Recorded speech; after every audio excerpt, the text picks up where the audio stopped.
as we launch into space.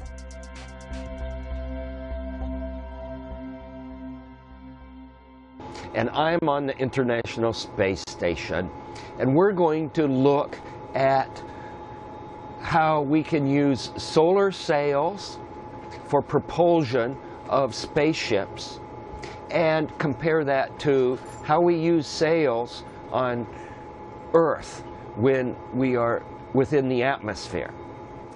This is called a land yacht, and really what that means, it's a sail car. It's a three-wheeled cart that has a big sail on it. And of course, this won't work in space, but we're going to use an analogy between how sails work in our atmosphere on Earth and how we might use solar sails for spacecraft going to the outer planets. We have three different sizes of sails. So I'm thinking I'm going to call this sail car complete. The sail isn't going to do any good because this has to catch air.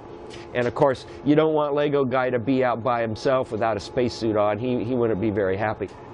Remember, we're doing an analogy here, and that means you compare two things. So we're going to compare what we do on Earth with what we might do in space with this concept of what we call solar sails.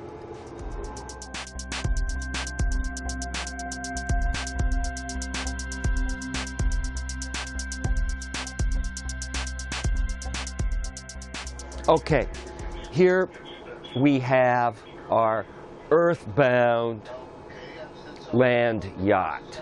Of course, it's powered by sails, right? And this isn't going to work in weightlessness.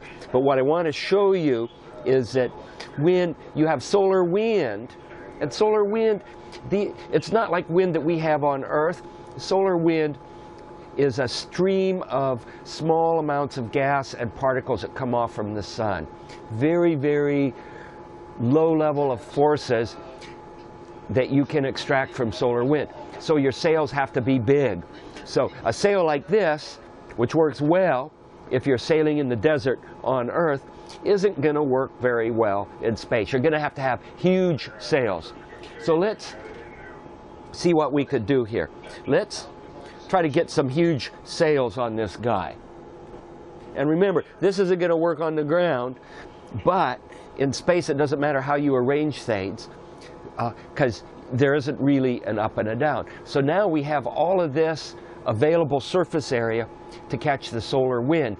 And of course, sails on Earth are made out of cloth.